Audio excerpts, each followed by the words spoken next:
말을 어떻게 하면 잘할 것인가, 이걸 주제로 지금 우리가 5번째 이 말씀을 나누고 있습니다.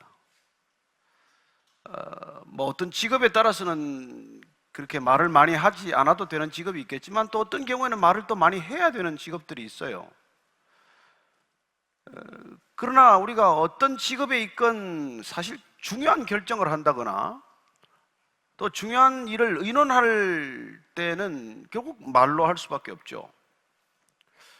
요즘 그 미투인가 때문에 이렇게 막 만나는 게 워낙 조심스러워서 카톡으로 지시를 하고 메시지로 일을 결정하고 처리하는 일들이 있다고 합니다만은, 그러나 우리가 아무리 피하려고 해도 피할 수 없는 만남과 관계가 있고, 그럴 때 결국은 의사소통을 하는 것은 우리의 말을 통해서 이루어지는 것이죠. 성경은 말에 대해서 굉장히 많은 얘기가 있습니다. 그리고 어떻게 말해야 되는지에 대해서 성경 전체가 우리에게 그 사실 말씀의 기준을 통해서 우리의 언어의 기준, 생각의 기준, 결정의 기준을 알려주고 있는 것이죠. 저와 여러분들이 끊임없이 성경을 읽고 있습니다만, 이 성경을 읽어나가면서 우리 일상 가운데 소소한 작은 일에서부터 큰 일에 이르기까지 큰 원칙을 우리에게 알려주고 있다는 것입니다. 어떻게 말해야 할 것인가? 과연 어떻게 우리는 이 말을 통해서 관계를 맺을 것인가? 그리고 이 관계를 유지할 것인가? 그런 것들에 대해서 우리는 귀한 교훈을 얻게 되는 것이죠. 근데 안타깝게도 요즘은 그리스도인 가정이나 비기독교인 가정이나 큰 차이가 없다는 거예요. 어떻게 알 수 있을까요? 이혼율을 보면 알죠. 비슷해요. 어떻게 그럴 수가 있습니까? 전 동의하지 않습니다.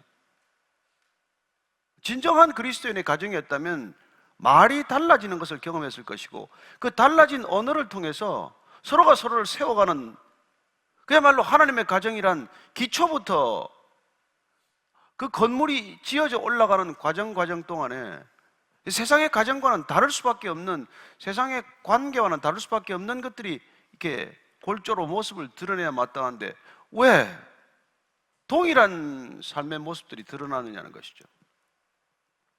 우리가 성경으로부터 배우지 않고 주님께서 말하시는 것을 가르쳤음에도 불구하고 주님께서 배우지 않고 우리가 세상의 언어를 통째로 배우기 때문입니다. 왜 성경을 우리가 기준으로 삼아야 합니까? 왜 그분의 말씀을 우리가 들으려고 애씁니까? 여러분, 말하는 법을 배우고자 하는 것이고, 그 생각하는 법을 배우고자 하는 것이고, 결정하는 법을 배우고자 하는 것이죠.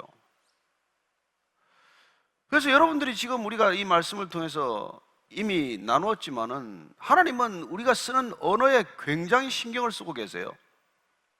우리가 하는 말 한마디를 통해서 우리의 이 영적인 상태가 고스란히 드러나기 때문에, 그분께서 우리가 쓰는 단 한마디의 말을 통해서 우리의 일생이 결정된다고 말씀해 주십니다.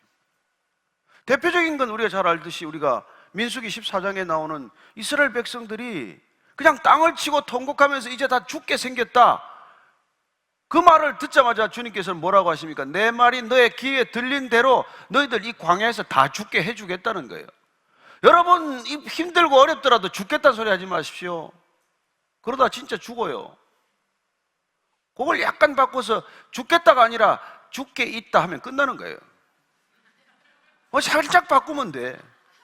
죽겠다가 아니고 죽겠습니다 이렇게 하면 된다고. 그러면 주님이 알아서 하는 거예요. 그렇게 의심추 눈초리를 보지 마세요. 해보셔야 돼요. 우리는 다 죽게 생겼습니다. 우리는 그 가나안 땅에 있는 사람들은 보니까 키가 전부 다 안악자손 같고, 그들은 철병거를 가지고 있고, 그들은 거인들인데 우리는 그들 앞에 서니까 메뚜기와 같습니다. 우리는 그들의 밥입니다. 우리는 죽게 생겼습니다. 이런 말들을 쏟아놓기 때문에 여러분, 하나님께서 그러면 내가 그렇게 말한 대로 해주겠다는 거예요. 그래서 여러분들이나 제가 쓰는 말 한마디가 너무나 중요하다는 것입니다. 하나님의 형상과 모양대로 우리는 지음을 받은 인간이에요. 3부 예배까지는 우리가 지금 창세기 말씀을 쭉 따라가지 않습니까? 인간이란 어떤 존재입니까? 우리가 어떤 존재인지를 모르는 게 인생의 가장 큰 비극이에요. 인간의 위대함을 모르는 것보다 서글픈 일은 없습니다. 자기 가치를 모르고 살아가는 것보다 안타까운 일은 없어요. 마치 5만 원짜리를 500원짜리처럼 여기고 살아가는 인생인 것이죠. 아니, 그건 비교가 너무 작네. 하나님의 형상과 모양을 고스란히 가진 이 인간이 왜 짐승보다 못하게 살아가는 일이 생기는 거냐는 것이죠.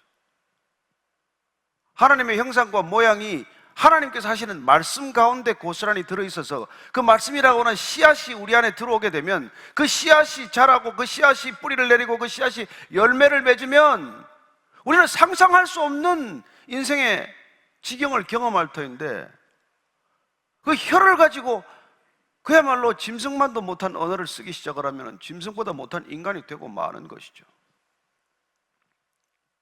그래서 그리스도인이 되었다, 하나님의 사람이 되어간다는 것은 궁극적으로 우리의 혀가 성령에 의해서 컨트롤 당하기 시작하는 것을 말합니다.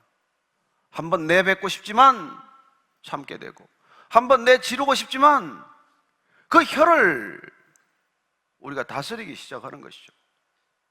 아무도 다스릴 수 없는 혀, 어느 누구도 길들일 수 없는 이 혀를 어떻게 길들이면서 살아야 하는 것이냐, 이게 우리의 과제란 말이에요.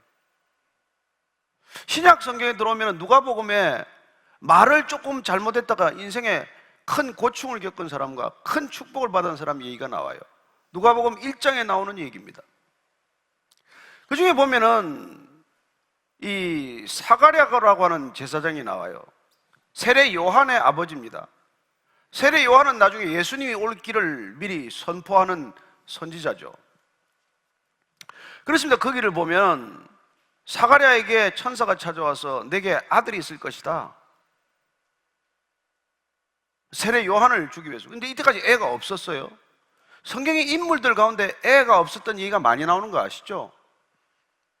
왜 애가 이렇게 선뜻 안 들어서냐면 기도하게 하고 기도로 그 아이를 주고자 하는 거예요.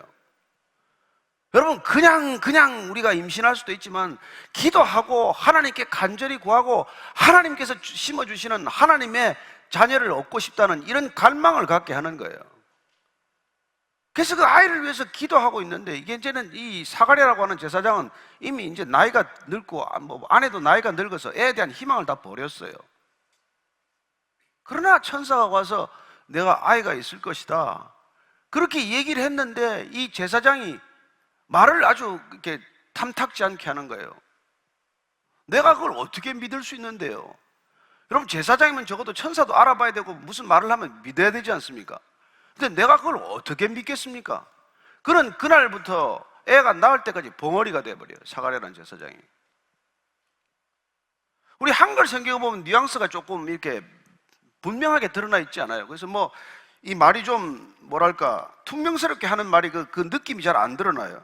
제가 한번 읽어드리면 1장 18절인데 사가랴가 천사에게 이르되 내가 이것을 어떻게 알리오? 내가 늙고 아내도 나이가 많으니이다. 이거 점잖게 얘기한 것 같은데, 내가 도대체 당신을 어떻게 믿을 수 있습니까? 이런 투에. 그래서 영어 성경을 보면 How can I be sure of this? How can I be sure of this? 이걸 내가 어떻게 믿겠습니까? I'm an old man. 난 늙었는데. 그래서 그는 벙어리가 돼요. 믿지 못하니까. 그러나 얼마 있지 않아서 이 천사가 다시 가브리엘 천사가 마리아를 찾아와요. 마리아를 찾아. 마리아에게 찾아와서 내가 아이를 가질 것이다 그랬더니 얼마나 여러분 놀랍습니까? 이게 지금 처녀가 애를 갖게 생겼다는데. 근데 이때 마리아는 어떻게 한마디를 하느냐 하면은 How will it be to me? 어떻게 해서 그게 How will this be? 이 일이 어떻게 이루어지게 될 것입니까? 따지는 게 아니에요. 그런 일이 어떻게 일어나는 건지 그 과정을 물어요. 어떻게 그게 일어나는데요? I'm a virgin? 난 처녀인데? 그랬더니 천사가 얘기를 해준단 말이에요. 이 얘기를 듣고 나서 마리아는 그 일이, 그 말씀이 내게 이루어지기를 원한다, 이렇게 대답합니다. 38절을 보면 마리아가 이르되 주의 여종이 오니 말씀대로 내게 이루어지이다 하며 천사가 떠나니라. 영어 성경을 보면 May it to be me, 예? May it be to me. 그 일이 나한테 이루어지게 해달라는 거예요. 이게 여러분, 하나님의 말씀이 들렸는데 그 말씀이 그런 일이 어디 있어 도대체? 믿을 수 없는데 이렇게 한마디 던지는 것과 반응하는 것과 그 말씀이 제게 이루어지기를 원합니다. 그 말씀이 나를 통해서 이루어지게 하옵소서. 여러분, 이 말 하나가 어떤 경우에는 인생의 갈림길을 만든단 말이에요. 그래서 우리가 어떻게 말해야 할 것인가 하는 주제로 오늘 저와 여러분들이 잠시 이 나누는 말씀을 통해서 우리가 지금 쓰고 있는 언어, 이 언어가 얼마나 지금 이렇게 황폐화되어 버렸어요. 사실 이 땅의 젊은이들에게 제일 큰 일, 청소년들에게 제일 큰 일은 그냥 이렇게 언어가 그냥 그렇게 다 무너진 거예요. 그냥 욕이 일상적이 되지 않습니까?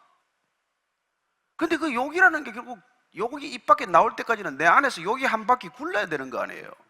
그럼 욕은 절대로 나를 더럽히지 않고 남에게 먼저 가는 법은 없습니다.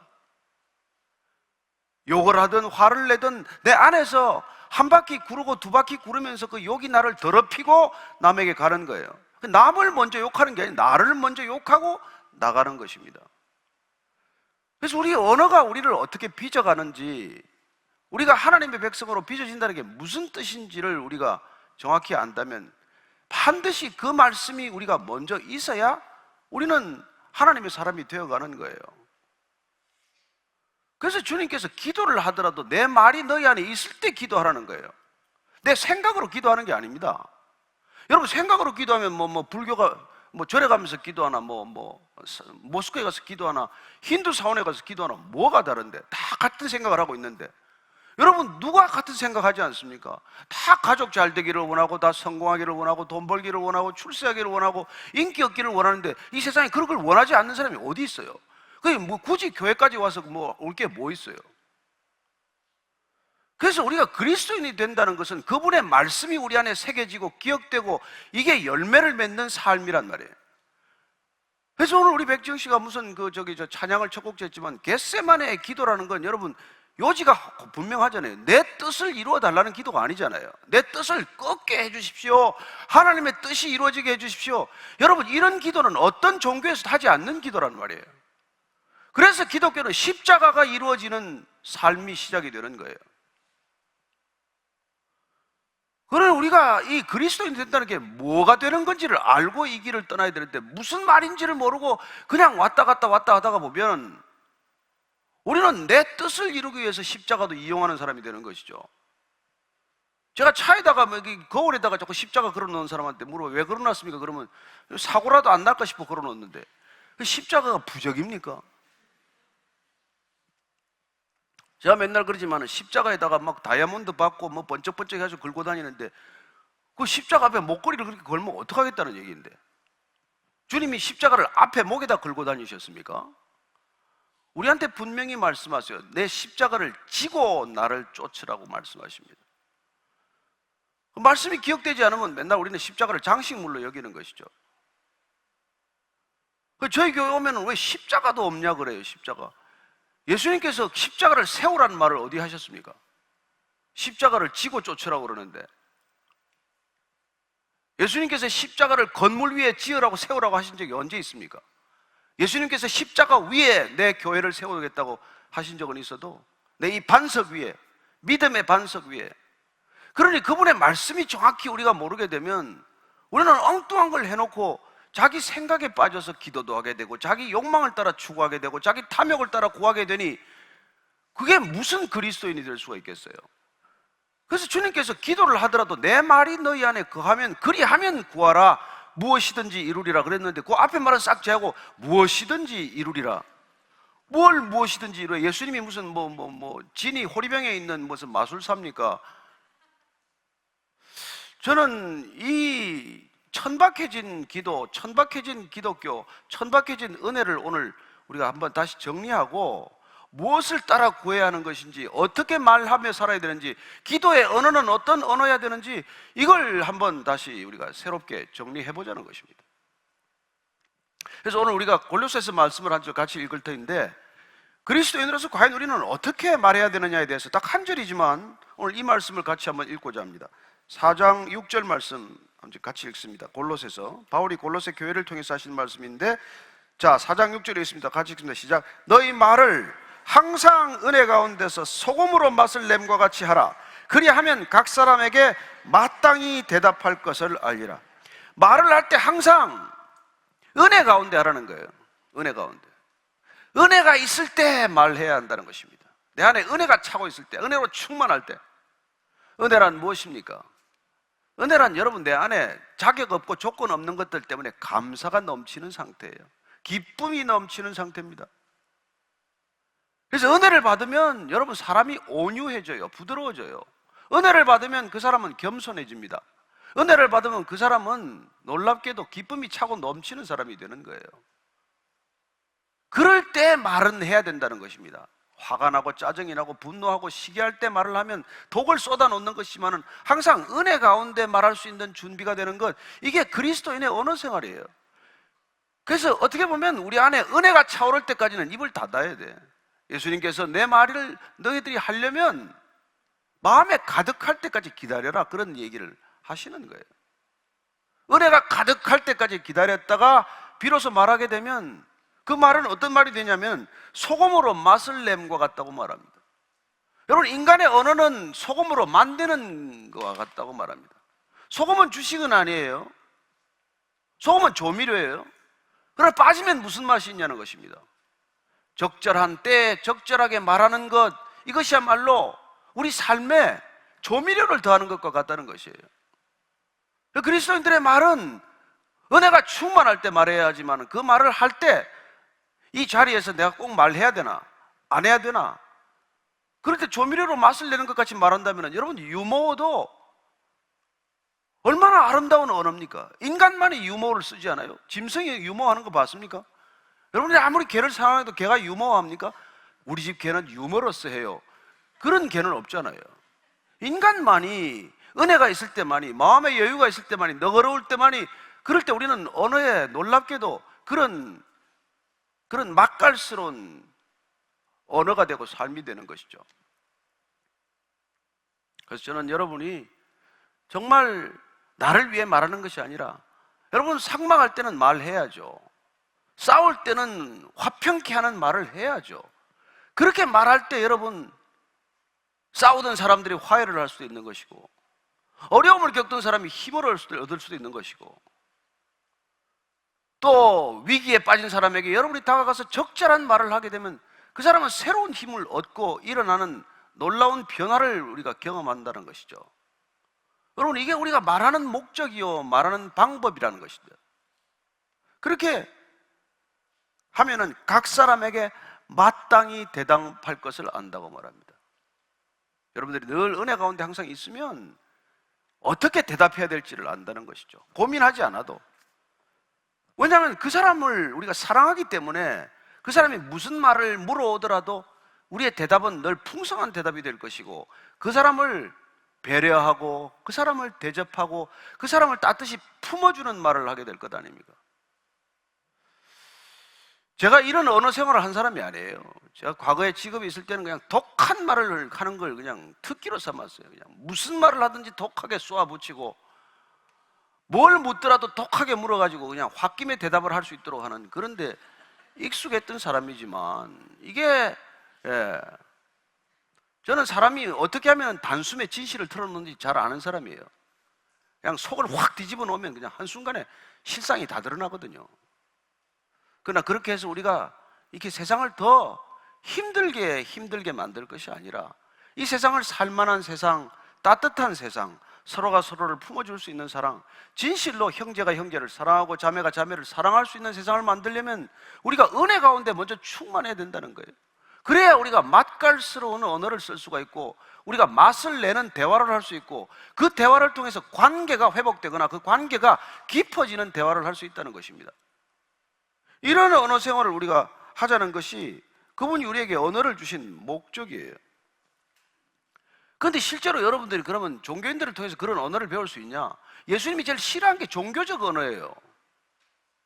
종교인들에 대해서는 예수님께서 이렇게 말씀하십니다. 마태복음 23장 제가 읽어드릴 텐데, 무엇이든지 그들이 말하는 바는 행하고 지키되 그들이 하는 행위는 본받지 말라. 그들은 말만 하고 행하지 아니하며 또 무거운 짐을 묶고 사람의 어깨에 지우되 자기는 이것을 한 손가락으로도 움직이려 하지 않는 사람들이다. 이게 예수님의 평가예요.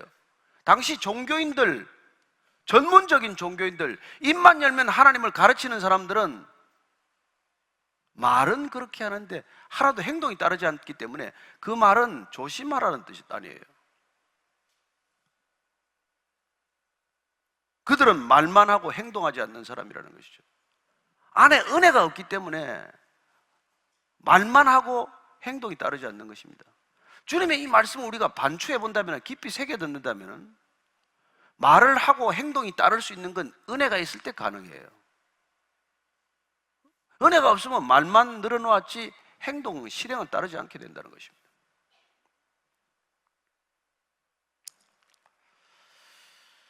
그래서 주님께서는 정말 우리 이 땅 가운데 우리에게 이 소중한 언어를 주시고, 이 언어가 이 세상을 조금 더 풍성하게 만들고, 그리고 목마른 사람들에게 정말 생수처럼 그렇게 주님이 흘러가기를 원하는 것이죠. 고린도 교회가 말이 많았습니다. 사도 바울이 고린도 교회 아주 그냥 막 골머리가 아픈 거예요. 말이 너무 많아. 그래서 고린도 교회 쓴 편지 가운데 이런 말이 나와요. 내가 정말 너희들이 말이 그대로인지, 너희들이 그냥 그걸 한번 내가 가서 직접 확인해 보고 싶다는 거예요. 그리고 하나님 나라는 너희들이 하고 있는 말에 있지 않고 능력에 있다고 말합니다. 궁극적으로 말이 능력이 되지 않는 교회였다는 뜻이죠. 고린도 교회만의 일이겠습니까? 오늘날 한국 교회는 그런 모습이 없겠어요? 고린도 교회 성도들만의 일이겠습니까? 아니요. 오늘 이 시대 교회 성도들만의 그 성도들은 안 그렇겠습니까? 말의 능력이 없어진 시대가 된다면 여러분, 신앙은 무슨 소용이 있습니까? 오늘 우리가 이 골로새 교인들을 통한 말씀이나 또 고린도 교회를 통해서 주시는 말씀이나 이 말씀을 통해서 우리가 말한 대로 살아낼 수 있도록 저와 여러분들이 은혜가 충만하게 되기를 원합니다. 안에 감사가 충만하기를 원합니다. 안에 기쁨이 충만하기를 원합니다. 그때 저와 여러분은 우리가 한 말에 행동이 따르는 말을 하게 될 것이고, 그 말이 공동체를 세우고 일으키고 이웃을 섬길 수 있는 말이 된다는 것입니다. 우리가 이 말씀을 계속 따라가면서 정말 그리스도인의 언어 생활, 세상 사람들과는 좀 다른 입술을 가지고 살아야 되지 않겠습니까? 한 주간 동안 그렇게 여러분들의 입술을 잘 쓰시다가 여러분들이 쓰시는 말이 누군가에게 힘이 되고, 그리고 누군가에게 도전이 되고, 누군가에게 생명이 되는 그런 삶이 되기를 축복합니다. 다음 주에 또 뵙겠습니다. 왜 안 보고 싶어요? 같이 기도하겠습니다. 하나님 아버지, 정말 우리의 말이 맛깔스럽게 도와주시고 성령 충만하게 도와주셔서 우리의 말, 우리 입술을 떠난 그 말이 생명의 언어가 되게 하시고 화평의 언어가 되게 하시고 소망의 언어가 되게 하여 주옵소서. 예수님 이름으로 기도합니다. 아멘. 아멘. 근데 저는 계속 요즘 우리 말씀에 대한 이야기 쭉 이제 나누면서 네. 우리 말을 잘하는 거에 대한 고민을 많이 하는데, 목사님 말씀을 쫓아가면 갈수록 말을 잘 들어야 되겠다는 생각이 더 아주 세게 들어요. 저도 사실 뭐 어릴 때부터 말을 좀 잘 한다는 얘기를 들었는데 나중에 보니까 뭐 말을 잘한다는 사람에게 공통된 특징이 말에 실수가 많다는 것입니다. 저도 너무너무 실수를 많이 했고 실언을 많이 했는데 점점 지내보니까 말 잘하는 거는 말을 적게 하는 거더라고요. 그래서 가장 말을 잘하는 사람은 보면 딱 4마디 정도 써요. 4마디? 네, 4마디로 사는 사람이 참 감사합니다, 죄송합니다, 뭐 그런 몇 마디 정도. 정말 진심을 담아서 감사합니다. 그럴 때 사람은 모든 걸 다 전하게 되더라고요. 정말 진심을 담아서 그냥 입에 발린 소리가 아니라 정말 죄송합니다. 그 한마디면 관계가 한순간에 회복되는 것을 보는 것이죠. 그리고 사랑합니다. 그 말 한 번 잘하면요 선교사 됩니다. 네, 맞습니다, 목사님. 저도 오늘 말을 좀 적게 해야 될 것 같아요. 아니 근데 은혜로 말을 하는 게 마치 소금으로 맛을 내는 것 같다 그러는데, 확실히 소금 너무 많이 넣으면 짜지고 또 너무 적으면 또 싱겁고 그렇잖아요. 그 적절하다는 게 참 맛을 낸다는 게 그렇죠. 그러니까요. 예. 그 정도를 잘 분간해야 되는 거예요. 네. 근데 어떤 사람들은 진짜 그렇게 맛을 내는 말을 하는 사람들하고 같이 있으면 막 고민되다가도 그 사람만 보면 시원한 거예요. 근데 그런 느낌이 올 때가 있는, 저는 목사님께 그런가 모르겠어요. 그런 거 같이 보이나요? 아니 근데 사실은 저는 그래서 그리스도인들의 매력은 이렇게 말하는 버릇에 있다고 저는 믿습니다. 그렇게 말하는 사람이 매력이 없겠어요? 막 거칠게 쏘아붙이는 사람이 매력적입니까? 아니요, 저는 그렇게 맛깔스럽게 말하는 사람들은 분명히 매력적이라고 봐요. 주위의 사람들이 이렇게 뭐 불편해하지 않을 거라고 믿습니다. 난 저 사람 보면 불편해. 그래서 저는 여러분들이 정말 우리 안에 그런 은혜가 이렇게 차고 넘치는 사람이 되면 우리의 언어가 자연스럽게 은혜로운 언어를 쓰게 되고 그러면 여러분 관계가 좋지 않겠습니까? 저는 그리스도인들이야말로 진짜 이 시대에, 이 삭막한 시대에 관계를 풍성하게 하는 사람이라고 믿어요. 예. 그래서 친구가 옆에 있을 수밖에 없는 것이죠. 그리고 무슨 어려운 일이 있으면 결국 찾지 않겠습니까? 누굴 찾겠어요? 믿을 수 있는 사람 찾을 것이고 마음이 따뜻한 사람 찾을 것이고 지혜로운 사람 찾지 않겠습니까? 그런데 그리스도인들이 그 우선순위에서 밀려난다면 난 뭔가 신앙이 잘못됐다고 보는 것이죠. 지금 우리 신앙이 잘못됐다 이렇게 말씀하신 것 중에 우리 기도하는 게 좀 잘못되지 않았나 싶어요. 왜냐면 우리 기도할 때 듣기보다 말하기를 많이 하잖아요, 하나님께. 그것도 중요한 거지만은 더 중요한 것은 기독교인만이, 진정한 그리스도인만이 자기를 위해 기도하지 않아요. 주님이 왜 주기도문을 가르쳐 주셨겠어요? 세상에는 다 중언부언하고 기도를 길게 하고 하는 이유가 자기 것을 구하기 때문에 그렇게 리스트가 긴데, 우리는 하나님의 나라와 그 뜻과 그 이름을 위하여 구하고, 일용할 양식, 우리의 일용할 양식을 위해 구하고, 우리의 죄 사함을 위해서 기도하고, 우리가 다만 시험에 들지 않도록 기도하는 게 전부라면, 그러면 우리가 어떻게 공동체에 해가 되는 기도를 할 수 있겠어요? 그래서 그리스도인만이 참된 공동체를 세우는 기도를 하는 것이죠. 그래서 우리의 기도는 사실은 남을 위한 기도가 뭐 99%죠. 뭐. 근데 목사님, 언젠가 우리가 하는 기도가 정말 하나님 뜻에 합당하는 기도보다는 독이 되는 기도가 더 많다고 그렇게 하셨는데. 그렇죠. 저는 뭐 우리 기도가 이루어지면 큰일 나는 기도가 너무 많죠. 이루어지면 독이 되는 기도가 많은 것이죠. 가령 로또를 하나 사가지고 당첨되게 해주셔서 이걸 땡기면서 잭팟 터지게 해주셔서, 이런 기도는 응답되면 큰일 나는 거 아니에요? 주여! 이러면서. 주여. 보십시오, 여러분, 큰 복권 당첨돼가지고 잘 된 사람 누가 있습니까? 다 그 끝이 안 좋잖아요. 그래서 저는 전 보러 가는 것도 마찬가지예요. 전 보는 사람들, 그런 사람들 난 이해가 안 되는 게 자기 일생도 몰라요. 전 봐주는 사람이? 전 봐주는 사람이 왜 그 사람한테 찾아가냐는 말이에요. 자기 일도 모르는 사람한테. 답답하니까. 그 사람들이 제일 사기 잘 당하는 직업 중에 하나입니다. 그래서 또 이게 또 점쟁이들만 상대로 사기하는 사람들이 있더만요. 약점을 알아가지고. 근데 하여튼 간에 그런 데 가서 물어보는 거라지. 그래 가서 자꾸 내 뜻이 이루어지게 해달라고 거기 찾아다니는데, 거기 가서 내 뜻 이루어지면 망하는 지름길입니다. 단언하건대. 근데 기도도 마치 그렇게 되는 것처럼 앞날을 좀 가르쳐 주세요. 그런 기도도. 그래서 우리가 이 말씀이 내 안에 찰 때까지는 기도도 하지 말자, 그 얘기예요. 다급한 기도에 있겠지만 쓸데없는 기도를 자꾸 해봐야 정말 기도는 기도해서 안 될 제목만 기도하는 사람들이 있거든요. 참 그런 뜻에서는 우리 주기도문을 정말 의미를 생각하면서 찬찬히. 예수님께서 기본적으로 세례 받으시고 공생애가 시작이 되었다는 건 누차 얘기하지만은 공생애가 시작이 된 거예요. 퍼블릭 라이프가. 그러니까 그리스도의 삶이란, 그리스도인의 생활이란 공생애가 삶의 축이 되는 걸 말하는 것이죠. 그러니까 저는 그런 면에서 여러분들 여기 뭐 젊은 분들은 조금 이따 오셔도 괜찮아요. 너무 젊은 나이부터 공생애를 시작하면 힘드실 거 아니에요?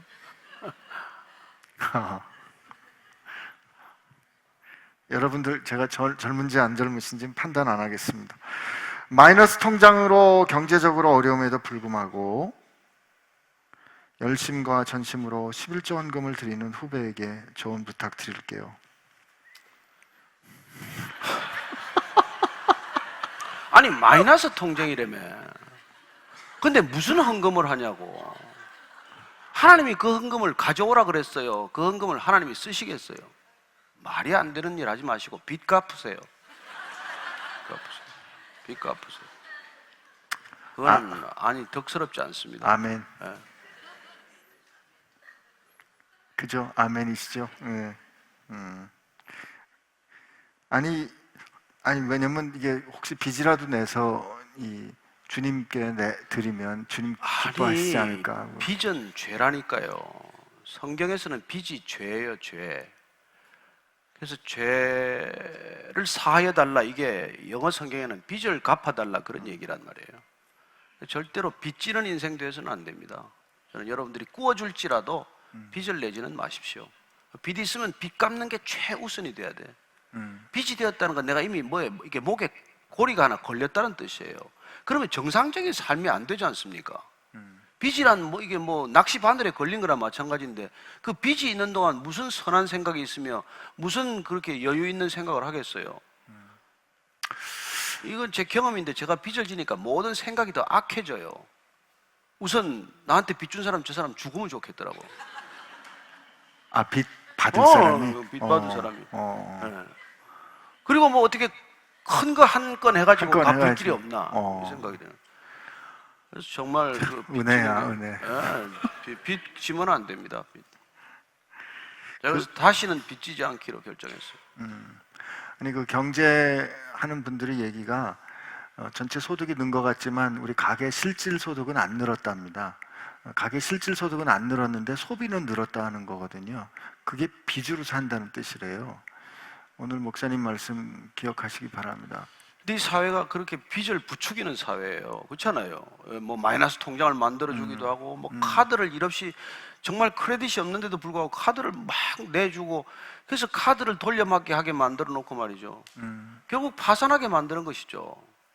그리고 다 같이 파산하면 어때? 이런 생각을 하는 것입니다. 안 되면 내가 그냥 두 손 들면 나라가 책임지겠지. 그런 나라가 건강한 나라가 되겠어요? 안 되죠. 빚 맞은 나라는. 저는 절대로 이 자본주의 체제 속에서 속지 않고 살게 되기를 바랍니다. 빚 지지 마십시오. 근데 쉽지 않은 결정인 것 같아요. 세상은 다 빚을 권하지만 그러나 우리가 이게 성경적 기준으로 우리가 돌아가면 빚을 안 져야 되는 건 그건 분명한 거죠. 그래서 저는 교회를 빚내서 짓는 것도 반대입니다. 저는 절대적으로 반대예요. 아니 건물 빚내서 지어놓고 누구 보고 갚으라는 건데? 누구 보고 갚으라는 거예요? 저한테 지금 물어보시는 아니 거죠? 글쎄, 아니 그러고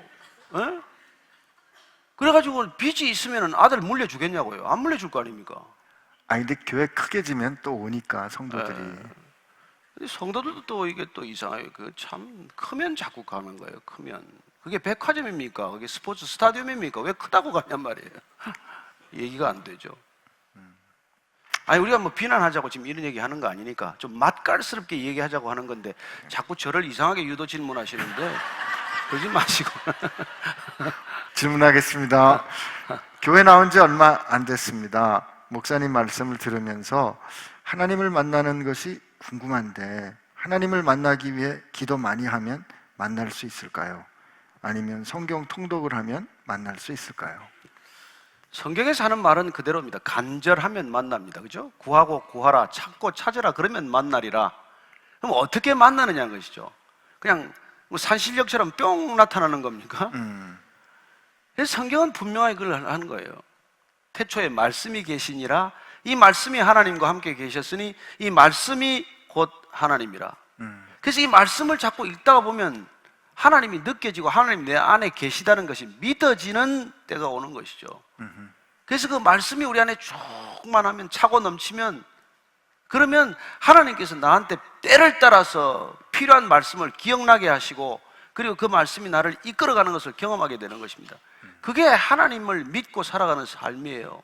안 보이는 하나님을, 그런 걸 자꾸 이렇게 눈에 보이는 것처럼 그렇게 하나님을 추구하게 되면 영적인 체험에 의존하는 그 신앙이 되게 되고, 영적인 체험이 무의미하다는 게 아닙니다. 중요한 가치가 있지만 영적인 체험조차도 성경 말씀을 앞서서는 안 된다는 것입니다. 왜냐하면 모든 종교에 영적 체험이 있기 때문입니다. 특별히 신비주의에서는 영적 체험을 더 우선시하기 때문입니다. 그래서 곁길로 빠지는 지름길이 될 수도 있다는 것이죠. 그래서 성경을 우리는 기본 텍스트로 삼고 여기서 우리가 부지런히 말씀을 읽고 묵상하고 먹으면 하나님을 만나리라. 그게 제 여러분들한테 대한 권면입니다. 네, 답이 분명히 되셨으리라 믿습니다.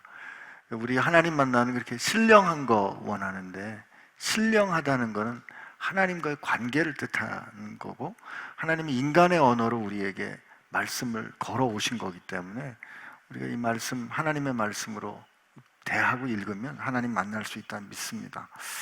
그리고 참고로 하나님의 이 말씀 없이 자꾸 여러분들이 이게 이 영적인 체험을 갈망하면 이 어떤 이 영이 우리한테 들어올지 몰라요. 그걸 unclean spirit 또는 evil spirit, 그런 영들이 우리한테 들어온 걸 귀신 들렸다 이렇게 말하는 것입니다. 근데 오늘날 그런 뭐 귀신이 어딨냐 이런 소리 하는 사람들은 귀신 밥이에요. 네. 들어도 들은 줄 모르죠. 들은 줄 모르니까 화가 나죠. 화를 참으려고 화가 참아집니까? 짜증을 참으려고 짜증이 참아집니까? 죽이고 싶다는 생각을 멈출 수가 있나요? 그런 우리가 오늘날 이 시대가 얼마나 위험한 시대에 있는지를 모르기 때문에 그냥 뭐 태평스럽게 아이고 뭐 그런 소리 하지도 마세요. 안타까운 삶을 사는 것이죠. 그러다 결국은 짐승만도 못한 삶을 살기 시작하는 거예요. 이 여러분 주위에 보십시오. 사람같이 사는 사람이 몇이나 됩니까? 그거 보면 사실 성경에 보이는 형제를 사랑하지 못하면서 보이지 않는 하나님을 사랑한다고 말하는 건 거짓말이다. 이런 하나님 말씀을 진짜 우리가 심각하게 받아들이면 우리들을 살아가는 모습이 좀 달라지겠죠. 네. 그 씨름의 그 이야기도 좀 달라지겠고요. 그 사이에 또 질문이 왔는데요. 안 그러려고 해도 자꾸 다른 사람 험담을 하게 됩니다. 그래놓고 회개기도 하는 제가 너무 싫지만 조직에서 일 못하고 피해주는 사람을 보면 화가 납니다. 유유. 제가 뭐 이분한테는 제 아내 얘기를 좀 해드리고 싶은데, 제 아내가 저한테 대한 이렇게 불만이 있을 거 아니에요. 네. 그리고 욕하고 싶은 게 많이 있을 텐데 욕을 엄청 합니다. 하는데 딱 하나님한테 방 문 닫아놓고 하는 거예요. 그러니까 하나님께만 미주알 고절 다. 미주알 고절 제 욕을 다 하는 거예요. 절대로 다른 사람한테는 안 합니다. 친정에도 안 했습니다. 친정 어머니한테도 친정 언니한테도 누구에게도 하고 친구에게도 한 번도 얘기한 적이 없고 내 모든 욕과 비난은 하나님께 쏟아놓았어요. 그 결과 제가 이 모양 이 꼴이 된 겁니다. 근데 바보 같은 사람들은 전부 하나님한테 얘기 안 하고 남한테 얘기해. 남한테 얘기하면 험담이고 하나님한테 얘기하면 기도입니다. 아시겠어요? 아니 그러니까 남편의 욕을 하나님께 해도 된다 이거죠? 하나님께 해도 되는 거죠. 그게 다윗의 기도이기 때문에 시편을 읽으라는 것이죠. 그리고 화가 나면 저 사람 이빨을 부러뜨려 주세요. 맞아. 다리 몽둥이를 부러뜨리시고 저놈이 집에 애들은 전부 거지가 되게 해주세요. 그런 기도가 있잖아요. 있어요. 맞아요. 이를 확 뽑아달라고 그러군요. 그게 다 하나님한테 쏟아놓은 거란 말이에요. 하나님한테 쏟아놓는 게 기도고 남한테 하고 다니면 가십을 만드는 거예요. 하나도 해결되지 않아 문제가 더 나빠지는 거죠. 아니 근데 혹시 사모님 그렇게 기도하시는 거 혹시 쓱 들으신 거 아니에요? 나는 들은 바 없죠. 나중에 실토하는 거죠. 나는 당신에 관한 모든 험담을 하나님한테 했다는 거예요. 잘했다. 제가 그래서 잘했다. 잘하셨습니다. 진짜 은혜입니다. 은혜입니다. 여러분도 그렇게 하시길 바랍니다. 그게 지혜로운 여자더라고요. 아내가. 저쪽에서 아멘 크게 나왔어. 그건 필요한 것 같아요. 저 친정 가가지고 신랑 욕하면 진짜 그거 분란됩니다. 그러니까 제가 진짜 주례를 많이 했습니다만은 이 장로님 자제분이 이렇게 이혼을 하게 됐어요. 근데 그 이혼은 요새는 뭐 딸이 자꾸 친정에 가서 얘기를 하면 요새 부모는 살아라 그러지 않습니다. 헤어지라 그래요. 부모 말을 듣는 거예요. 참 안타까운 일들이 부모한테 절대 가서 얘기하면 안 되죠. 성인인데 이제 그리고 이렇게 배우자가 아군인데 아군에게 총질을 하면 어떡하냐는 것이죠. 우리 부부의 모토는 딱 하나예요. 아군끼리 총질 말자. 예. 적과 아군 구별하자. 피하 식별. 그럼요. 우리 며느리는 아군이다. 이런 거 있잖아요. 확실한 아군이다. 절대로 우리가 총질하지 말자. 이게 예. 오예. 그게 이미 아니 뭐 쉽잖아요. 어려워요. 쉽지 않아요. 쉽잖아요. 그 시월드는 그렇게 쉬운 게 아닙니다. 나는 너무 안타까워요. 여야가 아군입니까 적군입니까? 아군이에요. 적군 야는 아니고요? 아니죠. 언론과 정치 아군입니다, 여러분. 이걸 몰라서 지금 나라가 어려워지는 거예요. 적어도 아내는 아군이다. 아군이다. 영원한 아군이다. 적군이라고 생각되기 시작하면 점점 거리가 멀어져서 결국 뭐 언제 이혼하냐 그만 남는 거 아니에요. 그리고 뭐 그 적대감이 심각하게 되면은 뭐 정말 할 수 없는 행동을 하는 것이죠. 그런 거 보면 가장 가까운 배우자에게 가장 말을 잘해야 될 것 같아요. 그래서 저는 다윗이 참 위대한 점이 그거라는 거예요. 형들이 막 욕을 해댔거든요. 전쟁터에서 형들 먹을 군량미를 갖다 줬는데 형이 막 욕을 할 때 형들하고 싸우지 않는단 말이에요. 형들이 그냥 자기를 막 그렇게 이렇게 몰아세우는데 형들하고 싸우지 않고 골리앗하고 싸운단 말이에요. 그러니까 형은 아무리 나를 욕을 해도 아군이란 말이에요. 그러니까 이 물맷돌을 형한테 안 던지고 형한테 한 방이면 끝나잖아요. 엘리압이. 그럼 여기 맞고 쓰러지면 어떻게 돼요? 아니 근데 우리는 그렇게 말씀을 하시면 네. 그 사람은 다윗이니까 그렇다 그러고 아니, 나는 다윗이 아니잖아요. 아니 이게 하여튼 형을 때렸으면 다윗은 골리앗과 못 싸우고 소년원에 간단 말이에요. 형무소 간단 말이에요. 형무소에서 일생을 마치게 돼. 어찌됐건. 그러니까 다윗이 되느냐 일생 형무소에 가 사느냐 이 차이가 뭐예요? 이 물맷돌 하나를 누구에게 던지느냐가 골리앗에게 던졌더니 영웅이 된 거예요. 이스라엘 민족의 왕이 된 거예요. 왕이 된 거예요. 네. 아멘. 네. 오예. 오예. 오예. 오래간만에 듣는 거네. 아멘의 이게 다른 버전입니다. 아멘의 영어 버전이 오예. 이게 제가 목사님 말을 들었다는 거예요.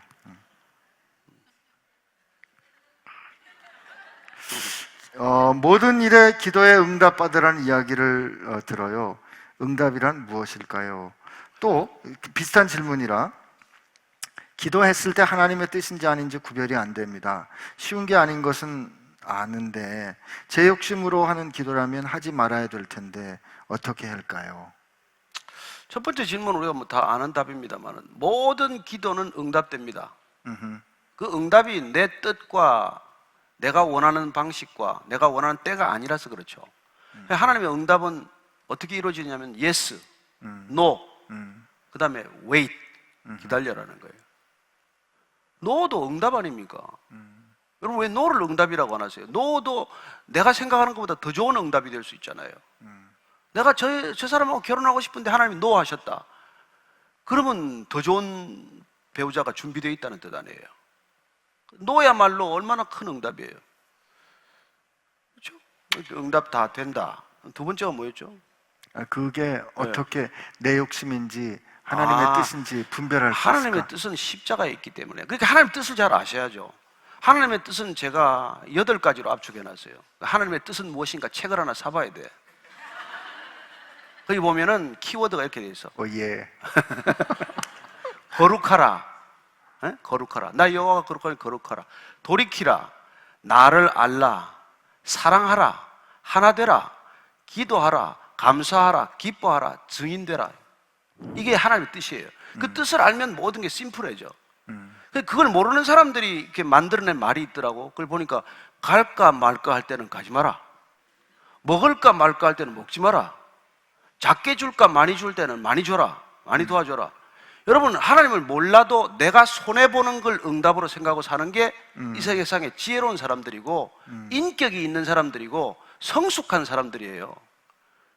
예? 아시겠습니까? 하나님을 안 믿어도 내가 손해보는 결정을 기꺼이 하겠다. 이게 이 세상에서 그래도 오랫동안 살아가면서 지혜로워진 사람들의 답이에요. 하물며 하나님의 지혜를 가졌던 사람들이 맨날 내가 이익 보는 결정을 하겠다고 기도를 하니 그 사람들이 볼 때는 이 덕이 되겠습니까? 이 그리스도인들이나 이 목회자들이나 이 사람들이 천국에는 안 들어가고 천국 문을 가로막고 있다는 그런 주님의 야단을 맞게 되는 것이죠. 그래서 뜻을 분별하기가 너무 쉬워요. 뭡니까? 손해보라는 거예요. 여러분, 그리스도인만이 기꺼이 손해볼 수 있는 능력을 가진 사람들이에요.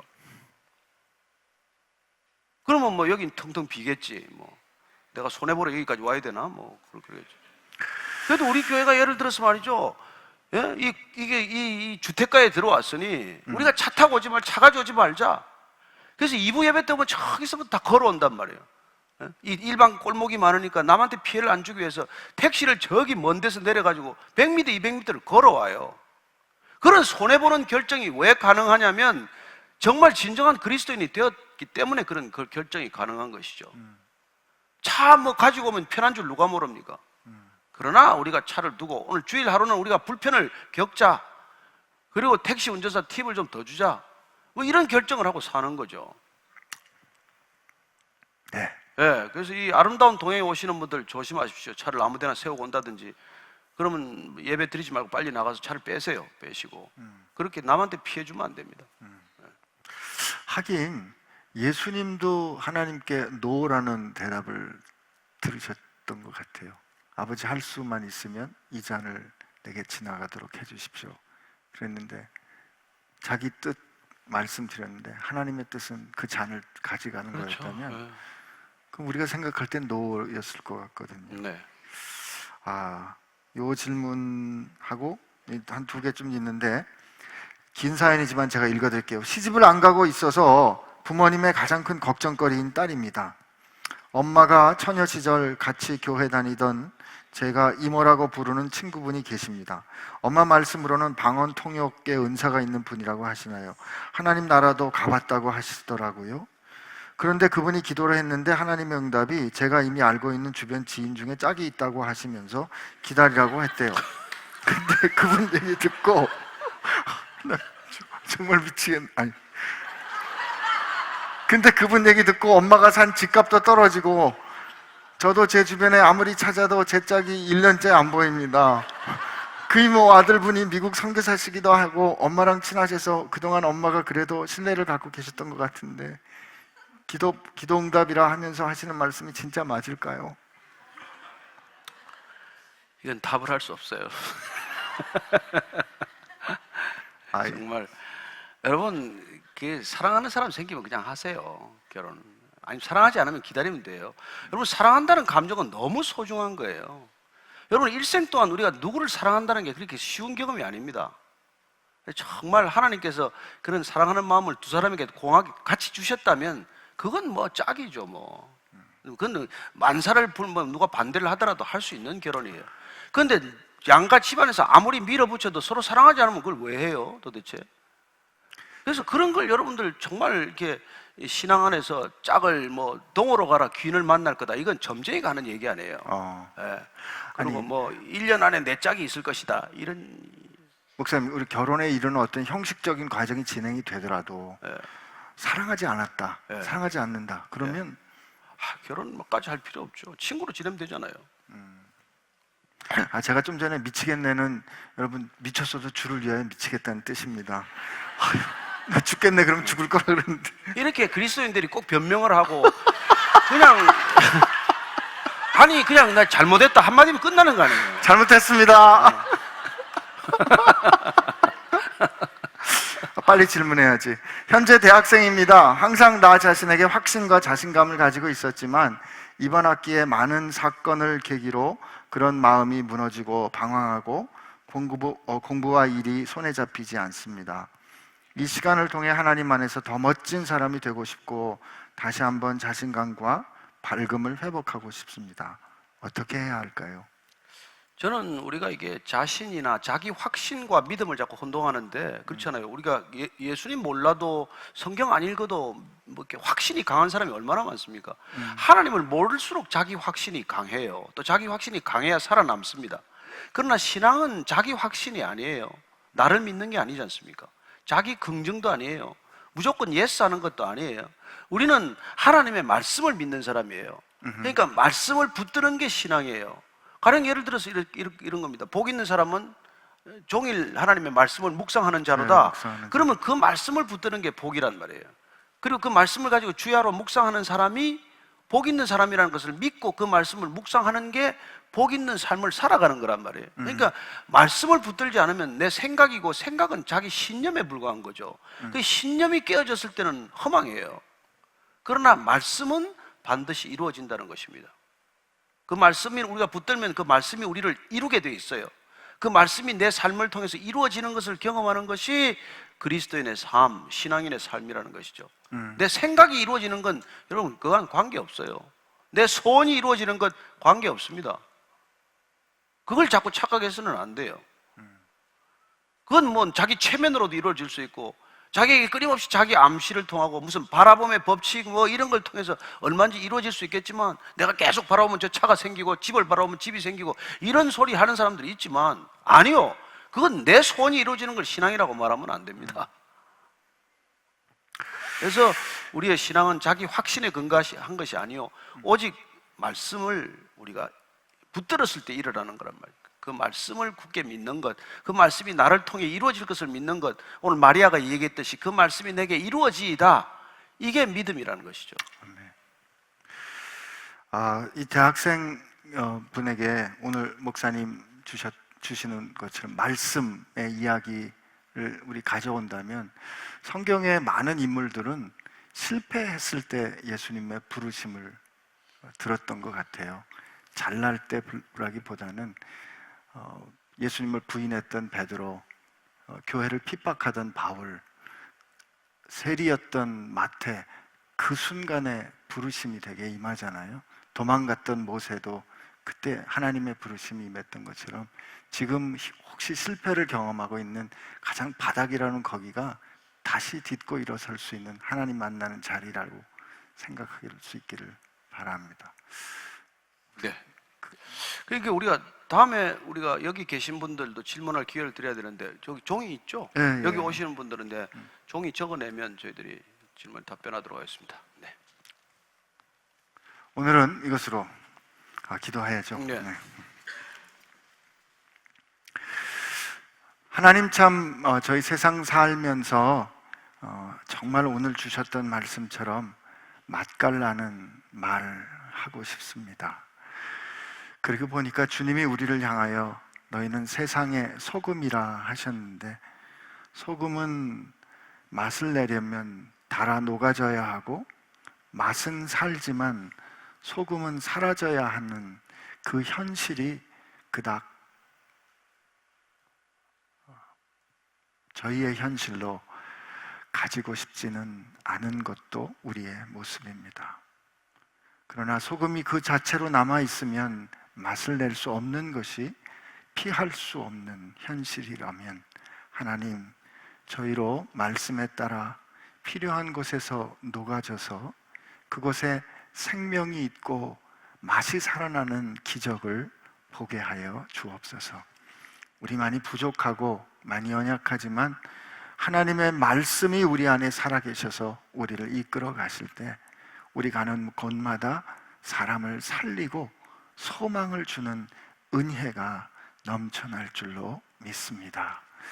이제는 그 소금의 삶이 무엇인지 그 생명을 다 내어주어 우리에게 가르쳐 주시고 보여주시고 행하신 우리 주 예수님의 은혜와 우리로 세상의 소금을 삼으신 하나님 아버지의 사랑하심과 우리 능력으로 할 수 없지만 우리로 그 아름다운 삶을 살 수 있도록 이끌어 주시고 역사하시는 성령님의 힘주심이 어떻게 말해야 할지 어떻게 대해야 할지 모르는 순간마다 하나님의 사람답게 살 수 있도록 이끌어 주시기를 우리 사랑하는 지체들과 함께 하시기를 주의 이름으로 축원하옵나이다.